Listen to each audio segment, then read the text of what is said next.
For us, it's been really focusing on inclusion. And so there's a lot of levers that we pull, but there's two that I want to share today. The first one is training. So, inclusion, what does it actually mean?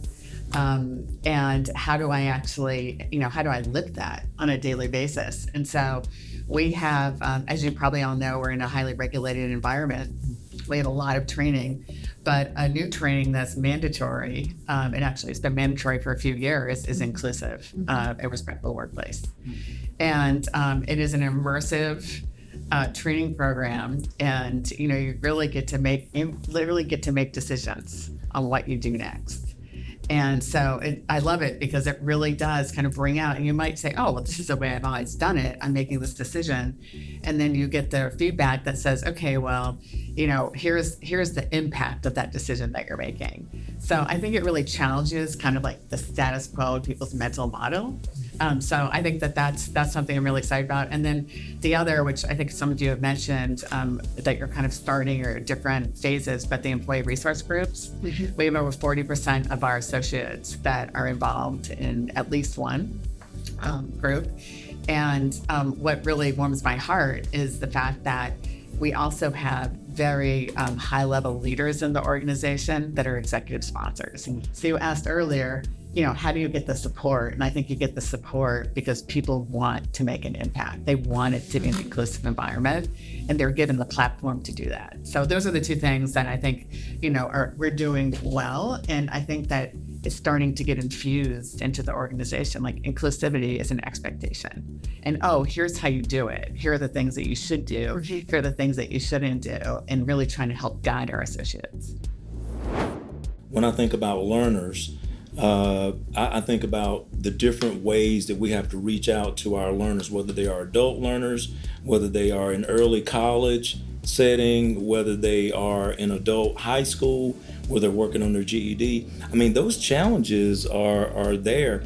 And particularly after the pandemic, or even while we are reemerging from the pandemic, I mean, now you have different learning modalities in which folks want to learn online, and we're trying to say, come back home, come back to school. We really want to re-engage with these adult learners and these students, but many of our learners have now found that online and this virtual stage has been a great way for them to learn. And so I think those challenges in the classroom and outside of the classroom is, how do I re-engage, or how do I engage this learner, whether I'm teaching a high flex class, whether they are face-to-face, whether it's totally online, etc. And then how do I, and I really love this because Dr. Dallas Herring, who is known as the father of the community college system, he says, meet students where they are and take them as far as they can go.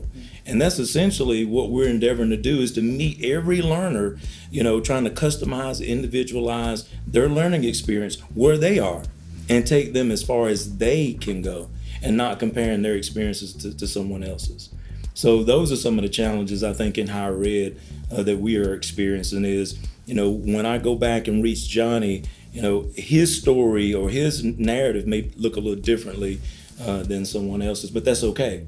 And that is what we're endeavoring to do in higher education.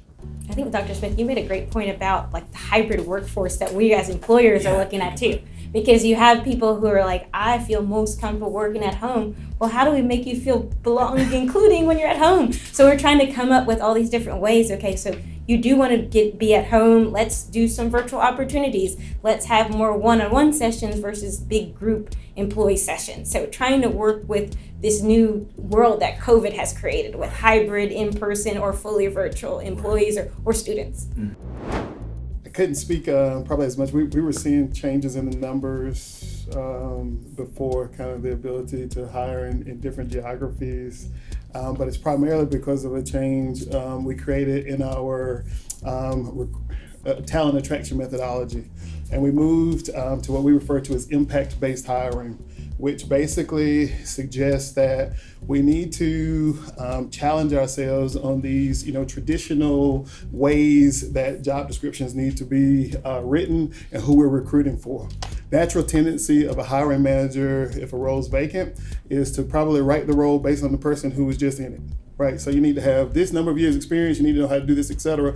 And what you will find is that it created complexities when you go out and you recruit. And that's usually because the one person who fit that profile is the one that just retired or left, et cetera.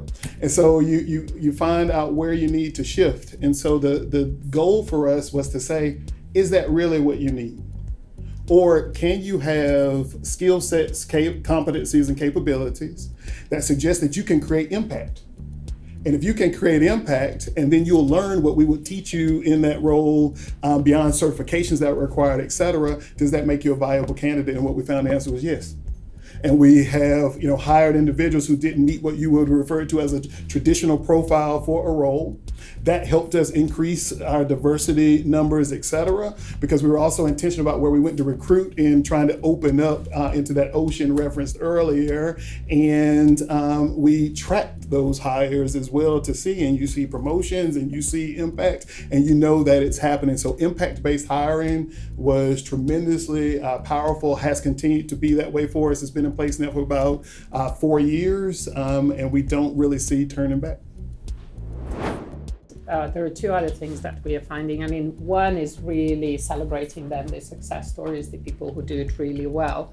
But the second one, and this is more kind of, we started externally talking about people's stories, letting them talk about themselves, what were their challenges, what they achieved, but also proactively offering to our talent opportunities to go there and participate in competition, participate in some nomination, and bringing it back and kind of helping people to kind of through those stories to find maybe things that work for them. Not everything will work. You have to kind of choose your path. You need to adjust, but actually kind of creating visibility about what worked, what didn't work, kind of how you can be celebrated and what you bring to the table works really, really well, and get a lot of kind of positive response in that. Being that through sessions we recently kind of brought into our offices, the Pink Couch session, where it was simply conversation about different experiences, the impact it has,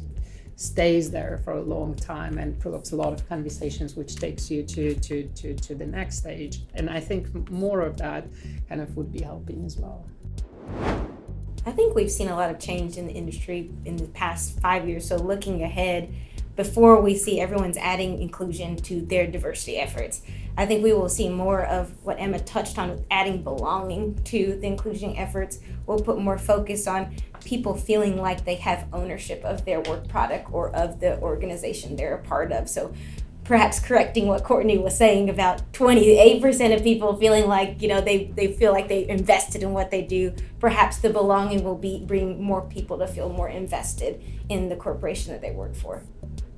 So aspirational in Yes. 5 years. We will have organizations that not only understand the importance, the business value proposition for having workforces that are diverse, equitable, and inclusive, but we will have people, leaders who are, and organizations who are passionate about ensuring that they have a population of people who feel like they belong, like they add value, they feel respected. That's aspirational. Realistically, we probably will be somewhere further along the line than we are today, but we will have still a long ways to go. We've been having these conversations, you mentioned the silver, we've been having these conversations since before my time, these conversations have been being had around the value of bringing people together who have different perspectives.